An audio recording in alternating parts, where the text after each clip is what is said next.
We not only preach that we must have a good inner life. ನಾವು ಕೇವಲ ಒಳಗಿನ ಒಳ್ಳೆಯ ಜೀವಿತವನ್ನ ಹೊಂದಿರಬೇಕು ಎನ್ನುವುದನ್ನ ಮಾತ್ರ ಬೋಧಿಸುವುದಿಲ್ಲ. That is one of the major messages we preach. ಅದು ನಾವು ಬೋಧಿಸುವಂತ ಸಂದೇಶದಲ್ಲಿ ಬಹಳ ಪ್ರಮುಖವಾದಂತ ಸಂದೇಶ. Because that is almost like the first standard lesson.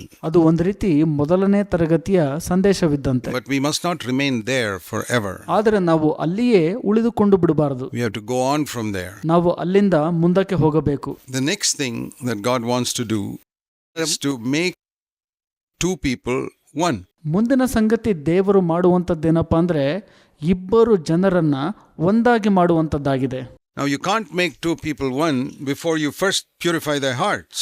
ನೀವು ಇಬ್ಬರನ್ನ ಒಂದಾಗಿ ಮಾಡಲು ಆಗುವುದಿಲ್ಲ ಮೊದಲು ಅವರ ಹೃದಯವನ್ನು ಶುದ್ಧೀಕರಿಸದ ಹೊರತು. So that's why we first preach how God can cleanse our heart. ಹಾಗಾಗಿ ದೇವರು ಹೇಗೆ ನಮ್ಮ ಹೃದಯವನ್ನು ಶುದ್ಧೀಕರಿಸಬಲ್ಲನು ಎಂಬುದರ ಕುರಿತು ಮೊದಲು ಬೋಧನೆ Then the ಮಾಡುತ್ತೇವೆ. second step is that he makes us one. ಎರಡನೇ ಹಂತ ಆತನು ನಮ್ಮನ್ನ ಒಂದಾಗಿ ಮಾಡುವಂತದ್ದಾಗಿದೆ. Then he adds a third person. Then three people become one. ನಂತರ ಮೂರನೇ ವ್ಯಕ್ತಿಯನ್ನ ಸೇರಿಸುತ್ತಾನೆ, ಮೂವರು ಒಂದಾಗುತ್ತಾರೆ. Like that 4, 5, 10, 15.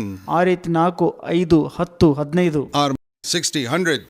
60, 100 They must become one. ಅವರು ಒಂದಾಗಬೇಕು.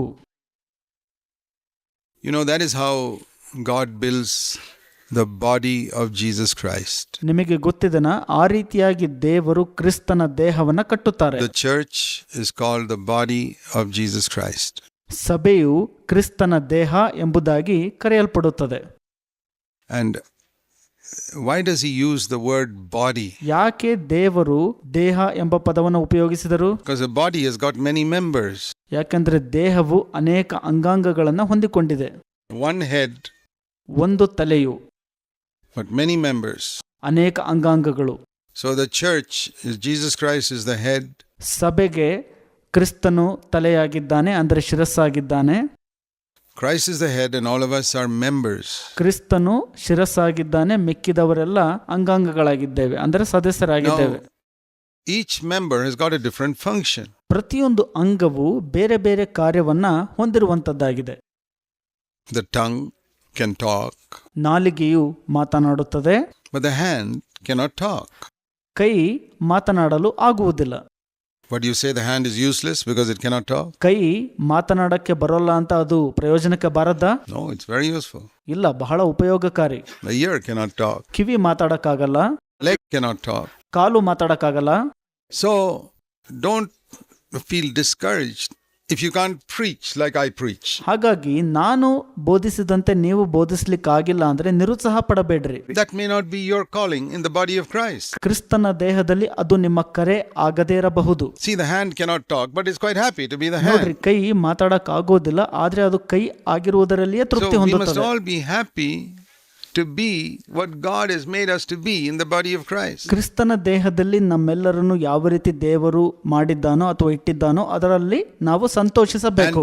And it's amazing how God has given so many wonderful gifts to so many people in the church. ಇದು ಒಂದು ವಿಸ್ಮಯ. ದೇವರು ಸಭೆಯಲ್ಲಿ ಅದ್ಭುತವಾದಂತ ಅನೇಕ ವರಗಳನ್ನ ಅನೇಕರಿಗೆ ನೀಡಿರುವುದನ್ನ ನೋಡುವಾಗ, You know, even some of the sisters who you never see them in front, but they're praying. That is how the church is built. ನಿಮಗೆ ಗೊತ್ತಾ, ಕೆಲವು ಸಹೋದರಿಯರು ನೀವು ಮುಂದೆ ಕಾಣಿಸಿಕೊಳ್ಳೋದಿಲ್ಲ, ಪ್ರಾರ್ಥಿಸುತ್ತಿರುತ್ತೀರಿ, ಪ್ರಾರ್ಥನೆ ಮಾಡುತ್ತಲೇ ಇರುತ್ತೀರಿ. ಆ ರೀತಿಯಾಗಿ ಸಭೆಯು ಕಟ್ಟಲ್ಪಡುವುದು. It's like inside the body, ದೇಹದ ಒಳಭಾಗದಲ್ಲಿರುವಂತೆ there are so many parts inside the body that are doing work 24 hours in the body. We don't know that. ದೇಹದ ಒಳಗಡೆ ಅನೇಕ ಭಾಗಗಳು ಅನೇಕ ರೀತಿಯಲ್ಲಿ 24 ಗಂಟೆ ಕೆಲಸ ಮಾಡ್ತಿರ್ತವೆ, ನಮಗದು ಗೊತ್ತಾಗೋದಿಲ್ಲ. The heart is pumping the blood. ಹೃದಯವು ರಕ್ತವನ್ನ ಪಂಪ್ ಮಾಡುತ್ತಿರುತ್ತದೆ, ಅಂದ್ರೆ ಒತ್ತಿ There are so ನೂಕುತ್ತಿರುತ್ತದೆ. many other parts of the body doing many jobs inside this body 24 hours. ದೇಹದಲ್ಲಿ ಅನೇಕ ಭಾಗಗಳು ದಿನದ 24 ಗಂಟೆ ಅನೇಕ ಕಾರ್ಯಗಳನ್ನ ಮಾಡುತ್ತಿರುತ್ತವೆ. We don't see them. ನಾವು ಅವುಗಳನ್ನ ನೋಡಕ್ ಆಗೋದಿಲ್ಲ. But just because you don't see them doesn't mean they're not doing anything. ಅವನ್ನ ನಾವು ನೋಡಕ್ ಆಗದೆ ಇರೋದ್ರಿಂದ ಅವು ಏನು ಮಾಡ್ತಾ ಇಲ್ಲ ಅಂತ ಅಲ್ಲ ಅರ್ಥ. And just because you don't see them, don't think they're not important. ನೀವು ಅವುಗಳನ್ನ ನೋಡದೆ ಇರುವ ಕಾರಣದಿಂದ ಅವುಗಳು ಪ್ರಮುಖವಲ್ಲ ಅಂತ Every ಅಲ್ಲ. part of the body is important. ದೇಹದ ಪ್ರತಿಯೊಂದು ಭಾಗವು ಮುಖ್ಯವಾಗಿದೆ. And some of the things which are not seen are more important than the things that are seen. ಕಾಣುವಂತ ಸಂಗತಿಗಳಿಗಿಂತ ಕಾಣದೇ ಇರುವಂತ ಸಂಗತಿಗಳು ಎಷ್ಟೋ ಹೆಚ್ಚು ಪ್ರಮುಖವಾಗಿರುತ್ತವೆ. So, in a local church, don't be disturbed if you are one of the unseen members who never stand in a pulpit. ಅದೇ ರೀತಿಯಾಗಿ ಸ್ಥಳೀಯ ಸಭೆಯಲ್ಲಿ ನೀವು ವೇದಿಕೆಯ ಮೇಲೆ ಕಾಣಿಸ್ಕೊಳಕ್ ಆಗ್ತಿಲ್ಲ ಅಂತ ಅಂದ್ರೆ ಅದರಿಂದ ತೊಂದರೆಗೀಡು ಮಾಡ್ಕೋಬೇಡ್ರಿ. Seek to be one. ಒಂದಾಗಿರಲು ಪ್ರಯತ್ನ ಮಾಡ್ರಿ. Do whatever you can to build the unity in the church. ಸಭೆಯಲ್ಲಿ ಐಕ್ಯತೆಯನ್ನ ಕಟ್ಟಲು ನಿಮ್ಮ ಕೈಯಲ್ಲಿ ಏನಾಗತ್ತಲ್ಲ ಅದನ್ನ ಮಾಡಲು ಪ್ರಯತ್ನಿಸಿರಿ. Like in a home, ಅದು ಕುಟುಂಬದಲ್ಲಿ ಇದ್ದಂತೆ. the unity in the church must begin with the unity in your home. ಸಭೆಯಲ್ಲಿನ ಐಕ್ಯತೆಯು ಮೊದಲು ಕುಟುಂಬದೊಟ್ಟಿಗಿನ ಐಕ್ಯತೆಯಿಂದ ಪ್ರಾರಂಭವಾಗಬೇಕು. Let me show you a verse in Proverbs. ನಾನು ನಿಮಗೆ ಒಂದು ವಚನವನ್ನು ತೋರಿಸಿಕೊಡ್ತೇನೆ. ಜ್ಞಾನೋಕ್ತಿಗಳು Proverbs 14 and verse 1 says, ಜ್ಞಾನೋಕ್ತಿಗಳು 14 ವಚನ ಈ ರೀತಿಯಾಗಿ ಹೇಳುತ್ತೆ. Proverbs 14 verse 1, ಜ್ಞಾನೋಕ್ತಿಗಳು 14 ಅಧ್ಯಾಯ 1 ವಚನ. the wise woman builds her house, the foolish woman tears it down with her hands. ಜ್ಞಾನಿಯಾದ ಪ್ರತಿ ಸ್ತ್ರೀಯು ತನ್ನ ಮನೆಯನ್ನು ಕಟ್ಟುತ್ತಾಳೆ, ಆದರೆ ಬುದ್ಧಿಹೀನಳು ತನ್ನ ಕೈಗಳಿಂದಲೇ ಅದನ್ನು ಕಿತ್ತು ಹಾಕುತ್ತಾಳೆ. Now, according to that verse, who builds the house? Is it the man or the woman? ಈ ಒಂದು ವಚನದ ಪ್ರಕಾರವಾಗಿ ಮನೆಯನ್ನ ಕಟ್ಟುವಂತವರು ಯಾರು, ಪುರುಷನ ಅಥವಾ ಸ್ತ್ರೀನ? It's written in your Bible. ನಿಮ್ಮ ಸತ್ಯವೇದದಲ್ಲಿ ಅದು ಬರೆಯಲ್ಪಟ್ಟಿದೆ. The men have to humble themselves and say, it says the woman builds the house. ಪುರುಷರು ತಮ್ಮನ್ನ ತಾವು ತಗ್ಗಿಸಿಕೊಂಡು ಈ ರೀತಿ ಹೇಳಬೇಕು, ಸ್ತ್ರೀಯು ಮನೆಯನ್ನು ಕಟ್ಟುವಾತಳಾಗಿದ್ದಾಳೆ ಅಂತ. It's true. ಅದು ಸತ್ಯ ಕೂಡ. You know why? ನಿಮಗೆ ಗೊತ್ತಾ ಯಾಕೆ ಅಂತ? Because of two reasons. ಅದಕ್ಕೆ 2 ಕಾರಣಗಳಿವೆ. One, ಮೊದಲನೆಯದು, the woman has to submit to the man. ಸ್ತ್ರೀಯು ಪುರುಷನಿಗೆ ಅಧೀನಳಾಗಬೇಕಾಗುತ್ತದೆ. Jesus submitted to the Father. ಯೇಸು ಸ್ವಾಮಿಯು ತಂದೆಗೆ ಅಧೀನರಾಗಿದ್ರು. That is how he defeated Satan who rebelled against God. ಆ ರೀತಿಯಾಗಿ ದೇವರ ವಿರುದ್ಧವಾಗಿ ತಿರುಗಿ ಬಿದ್ದಂತ ಸೈತಾನನನ್ನ ಸೋಲಿಸಿದರು. How did sin come into the world? ಹೇಗೆ ಪಾಪವು ಲೋಕಕ್ಕೆ ಬಂತು? Because one angel rebelled against God and God pushed him out, he became Satan. ಒಬ್ಬ ದೂತನು ದೇವರ ವಿರುದ್ಧವಾಗಿ ತಿರುಗಿ ಬಿದ್ದನು, ದೇವರು ಆತನನ್ನು ತಳ್ಳಿ ಬಿಟ್ಟಿದ್ದಕ್ಕಾಗಿ ಆತನು ಸೈತಾನನಾದನು. Sin did not come through adultery and murder, it came through rebellion. ಪಾಪವು ವ್ಯಭಿಚಾರ ಮತ್ತು ಕೊಲೆಯ ಮುಖಾಂತರ ಬಂದದ್ದಲ್ಲ, ಅದು ತಿರುಗಿ ಬೀಳುವಂತ ಆತ್ಮದಿಂದ ಬಂದಂತದ್ದಾಗಿದೆ. So salvation has to come through the opposite of that. ರಕ್ಷಣೆಯು ಅದರ ವಿರುದ್ಧವಾಗಿ ಬರಬೇಕಾಗಿತ್ತು.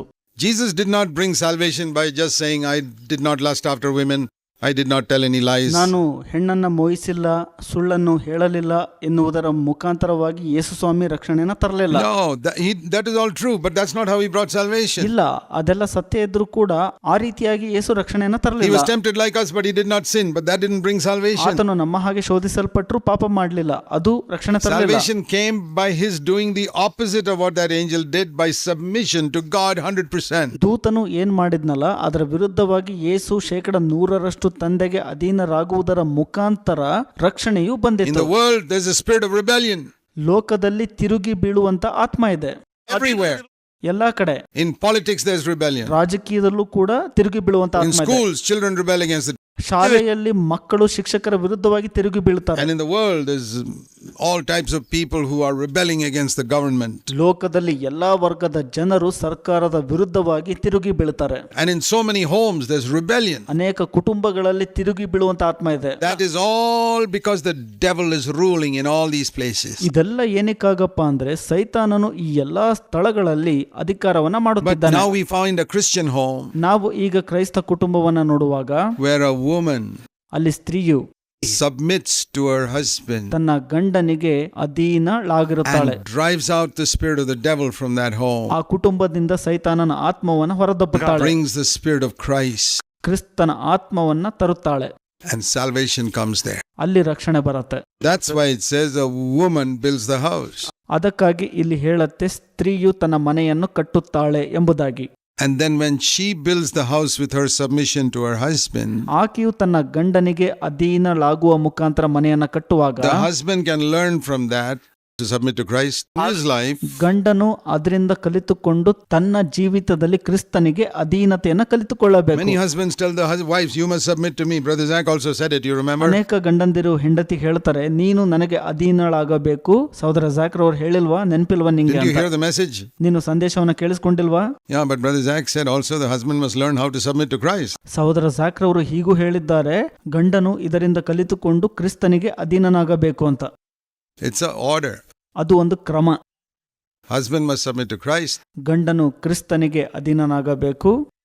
The wife must submit to the husband. ಹೆಂಡತಿ ಗಂಡನಿಗೆ ಅಧೀನಳಾಗಬೇಕು. And children must submit to the parents. ಮಕ್ಕಳು ತಮ್ಮ ತಂದೆ ತಾಯಿಗೆ ಅಧೀನರಾಗಬೇಕು. Submission, submission, submission. ಅಧೀನತೆ, ಅಧೀನತೆ, ಅಧೀನತೆ.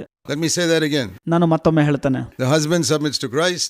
ಗಂಡನು ಕ್ರಿಸ್ತನಿಗೆ ಅಧೀನನಾಗುವಂಥದ್ದು Everything. ಎಲ್ಲದರಲ್ಲೂ ಕೂಡ. The wife submits to the husband. ಹೆಂಡತಿ ಗಂಡನಿಗೆ ಅಧೀನಳಾಗುವಂಥದ್ದು In everything. ಪ್ರತಿಯೊಂದಕ್ಕೂ. The children submit to the parents. ಮಕ್ಕಳು ತಂದೆ ತಾಯಿಗೆ ಅಧೀನರಾಗ್ತಾರೆ In everything. ಪ್ರತಿಯೊಂದರಲ್ಲೂ. Submission, submission, submission. ಅಧೀನತೆ, ಅಧೀನತೆ, ಅಧೀನತೆ. There's no place for Satan in that house.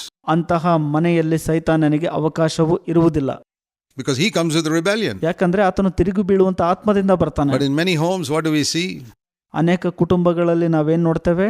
The husband doesn't read the word of God. He doesn't even know what it means to submit to Christ. ಗಂಡನು ದೇವರ ವಾಕ್ಯವನ್ನು ಓದೋದಿಲ್ಲ, ಅದಕ್ಕೆ ಅವನಿಗೆ ಅರ್ಥ ಆಗೋದಿಲ್ಲ ಕ್ರಿಸ್ತನಿಗೆ ಅಧೀನನಾಗುವುದು ಏನು ಅಂತ. The wife is always rebelling against the husband. ಹೆಂಡತಿ ಯಾವಾಗಲೂ ತನ್ನ ಗಂಡನಿಗೆ ತಿರುಗಿ ಬೀಳ್ತಿರ್ತಾಳೆ. And then children are rebelling against the parents. ಮಕ್ಕಳು ತಂದೆ ತಾಯಿಗೆ ತಿರುಗಿ ಬೀಳ್ತಿರ್ತಾರೆ. Rebellion, rebellion, rebellion. ತಿರುಗಿ ಬೀಳುವಿಕೆ, ತಿರುಗಿ ಬೀಳುವಿಕೆ, ತಿರುಗಿ ಬೀಳುವಿಕೆ. Who is the Lord of that house? ಯಾರು ಆ ಮನೆಯಲ್ಲಿ ಕರ್ತರಾಗಿರ್ತಾರೆ? Satan. ಸೈತಾನನು. And then you say, oh brother Zach, why there's so much confusion in our house? ನಂತರ ನೀವು ಹೇಳ್ತೀರಿ, ಸಹೋದರ ಜಾಕರ್ ಅವರೇ, ಯಾಕೆ ನಮ್ಮ ಮನೆಯಲ್ಲಿ Why ಗೊಂದಲ ಇದೆ there's ಅಂತ? so much sickness and disease? ಯಾಕೆ ನಮ್ಮ ಮನೆಯಲ್ಲಿ ಅನಾರೋಗ್ಯ, ಕಾಯಿಲೆ ಇದೆ Why ಅಂತ is there so ಹೇಳ್ತಾರೆ. much financial difficulty? ಯಾಕೆ ಹಣಕಾಸಿನ ತೊಂದರೆ, ಕಷ್ಟ ಇದೆ ಅಂತ I ಹೇಳ್ತಾರೆ. say, who's running your house? ಯಾರು ನಿಮ್ಮ ಮನೆಯನ್ನ ನಡೆಸ್ತಿದಾರೆ ಹಾಗಾದ್ರೆ? Is it Jesus Christ or the devil? ಯೇಸು ಕ್ರಿಸ್ತನ ಅಥವಾ ದೆವ್ವವ? And you can say you're a member of some particular church. ನೀವು ಹೇಳಬಹುದು, ನಾನು ಒಂದು ಪ್ರತ್ಯೇಕ ಸಭೆಯ ಸದಸ್ಯ ಅಂತ. You come with that type of atmosphere in your home and come to the church. ನೀವು ನಿಮ್ಮ ಮನೆಯ ಅಂತಹ ವಾತಾವರಣದಿಂದ ಸಭೆಗೆ ಬರ್ತೀರಿ. You know what you'll do? ನೀವೇನ್ ಮಾಡ್ತೀರಿ ಗೊತ್ತಾ? You'll come to the church and rebel against the elders in the church. ನೀವು ಸಭೆಗೆ ಬಂದು ಸಭಾ ಹಿರಿಯರ ವಿರುದ್ಧವಾಗಿ ತಿರುಗಿ Because you want to ಬೀಳ್ತೀರಿ. be the leader. ಯಾಕಂದ್ರೆ ನೀವು ನಾಯಕರಾಗಬೇಕು ಎನ್ನುವ ಉದ್ದೇಶದಿಂದ. Satan wanted to be the leader. That's why he got thrown out. ಸೈತಾನನು ನಾಯಕನಾಗಬೇಕು ಎಂದು ಬಯಕೆ ಉಳ್ಳವನಾಗಿದ್ದನು, ಅದಕ್ಕಾಗಿ ಆತನು ದೊಬ್ಬಲ್ಪಟ್ಟನು. Jesus didn't come to earth to be a leader. ಯೇಸು ಸ್ವಾಮಿ ಭೂಲೋಕಕ್ಕೆ ನಾಯಕನಾಗುವ ಉದ್ದೇಶದಿಂದ He came ಬರಲಿಲ್ಲ. to be a servant. ಆತನು ದಾಸನಾಗಿ ಬಂದನು. That's the only type of person who can be an example. ಆ ರೀತಿಯ ವ್ಯಕ್ತಿ ಮಾತ್ರ ಮಾದರಿಯುಳ್ಳ ವ್ಯಕ್ತಿ ಆಗ್ತಾನೆ. So we must remember this. ನಾವಿದನ್ನೆಲ್ಲ ನೆನ್ಪಿಡಬೇಕು. Wise woman builds her house ಜ್ಞಾನವುಳ್ಳಂತ ಸ್ತ್ರೀಯು ಮನೆಯನ್ನ ಕಟ್ಟುತ್ತಾಳೆ by submission. ಅಧೀನತೆಯಿಂದ. And so then there's unity in the house. ಆಗ ಮನೆಯಲ್ಲಿ ಐಕ್ಯತೆಯು ನೆಲೆಗೊಳ್ಳುತ್ತದೆ. Husband and wife, ಗಂಡ ಮತ್ತು ಹೆಂಡತಿ, parents and children, ಪೋಷಕರು ಮತ್ತು ಮಕ್ಕಳು, unity. ಐಕ್ಯತೆ. The important thing about a house is not how big it is. ಕುಟುಂಬದ ಮುಖ್ಯ ಸಂಗತಿಯು ಅದು ಎಷ್ಟು ದೊಡ್ಡದಿದೆ ಎಂಬುದರ Not one ಮೇಲಲ್ಲ, bedroom or 5 bedrooms. ಒಂದು ಕೋಣೆ ಅಥವಾ 5 ಕೋಣೆ ಅನ್ನುವುದಲ್ಲ. I think Jesus lived in a house with maybe only 1 bedroom. ಯೇಸು ಸ್ವಾಮಿ ಕೇವಲ ಒಂದು ಕೋಣೆ ಇರುವಂತ ಮನೆಯಲ್ಲಿ ವಾಸಿಸಿದರು. Because Joseph was a poor carpenter. ಯಾಕಂದ್ರೆ ಯೋಸೇಫನು ಬಡಗಿಯಾಗಿದ್ದನು. And Jesus had 4 younger brothers and 2 sisters. ಯೇಸುವಿಗೆ 4 ಕಿರಿಯ ಸಹೋದರರು ಮತ್ತು 2 They ಸಹೋದರಿಯರಿದ್ದರು. all slept in the sitting room. ಅವರೆಲ್ಲರೂ ಕುಳಿತುಕೊಳ್ಳುವಂತ ಕೋಣೆಯಲ್ಲಿ They ಮಲಗುತ್ತಿದ್ದರು were a ಅನ್ಸುತ್ತೆ. poor family. ಅವರೆಲ್ಲ ಬಡ ಕುಟುಂಬವಾಗಿದ್ದರು. God was there. ದೇವರು ಅಲ್ಲಿದ್ರು. That's the most important thing. ಅದು ಬಹಳ ಪ್ರಮುಖವಾದ ಸಂಗತಿ. There's a spirit of God and unity in your home. ನಿಮ್ಮ ಕುಟುಂಬದಲ್ಲಿ ದೇವರ ಆತ್ಮ ಮತ್ತು ಐಕ್ಯತೆ And ಇದ್ದರೆ, then when you come to the church, ನೀವು ಅದರಿಂದ ಸಭೆಗೆ ಬಂದಾಗ that spirit that you had in your home for 7 days, you bring it to the church on Sunday. ಆ 7 ದಿನಗಳ ಕಾಲ ನಿಮ್ಮ ಮನೆಯಲ್ಲಿ ಯಾವ ಆತ್ಮವನ್ನ ಹೊಂದಿರ್ತಿರಲ್ಲ, ಅದೇ ಆತ್ಮವನ್ನ ಭಾನುವಾರ ಸಭೆಗೆ ತರ್ತೀರಿ. And it fills the church. ಅದು ಸಭೆಯನ್ನ ತುಂಬಿಸುತ್ತದೆ. Haven't you sometimes some of these ladies who put a lot of perfume on their body? ಕೆಲವು ಸ್ತ್ರೀಯರು ತಮ್ಮ ದೇಹಕ್ಕೆ ಪರ್ಫ್ಯೂಮ್ ಅನ್ನುವಂಥದ್ದನ್ನ ಹಾಕ್ತಾರೆ, ಗೊತ್ತಲ್ವಾ? Even if they're walking 20 feet away, you smell it. Hey, ನೀವೊಂದು 20 ಅಡಿ ದೂರ ಇದ್ರೂ ಕೂಡ ಗೊತ್ತಾಗ್ಬಿಡತ್ತೆ ಅದ್ರ ವಾಸನೆ ನಿಮಗೆ. we must have something like that in our spirit. ನಾವು ಆ ರೀತಿಯಾಗಿ ನಮ್ಮ ಆತ್ಮದಲ್ಲಿ ಹೊಂದಿಕೊಂಡಿರಬೇಕು. Spirit of love and submission and purity. ಪ್ರೀತಿಯ, ಶುದ್ಧತ್ವದ ಮತ್ತು ಅಧೀನತೆಯ ಆತ್ಮ. That when we come into a church, we bring that spirit Just like that lady brings a ಆ perfume. ಸ್ತ್ರೀಯು ಹೇಗೆ ಸುಗಂಧ ದ್ರವ್ಯದ ವಾಸನೆಯನ್ನ ತರುತ್ತಾಳಲ್ಲ, ನಾವು ಸಭೆಗೆ ಬರುವಾಗ ಅದೇ ರೀತಿ ಆತ್ಮವನ್ನ ತರುತ್ತೇವೆ. Imagine in a church if 50 people come to the church with this spirit. ಕಲ್ಪಿಸಿಕೊಳ್ಳ್ರಿ, ಸಭೆಯಲ್ಲಿ 50 ಜನರು ಈ ರೀತಿ ಆತ್ಮವನ್ನ ತೆಗೆದುಕೊಂಡು ಬಂದ್ರೆ What a powerful church that will be. ಎಂತಹ ಬಲಶಾಲಿಯಾದಂತ ಸಭೆ ಅದು. God will be so happy with that church. ದೇವರು ಅಂತಹ ಸಭೆಯೊಟ್ಟಿಗೆ ಬಹಳ ಸಂತೋಷ ಪಡ್ತಾರೆ. He will live there forever. ಅಲ್ಲಿ ಯಾವಾಗಲೂ ಅವರು ನೆಲೆಸುತ್ತಾರೆ. It says in ಕೀರ್ತನೆಗಳಲ್ಲಿ ಹೇಳುತ್ತೆ, Psalm 133. 133ನೇ ಅಧ್ಯಾಯ, Psalm 133. ಕೀರ್ತನೆಗಳು 133. It says how good and how pleasant it is for brothers to dwell together in unity.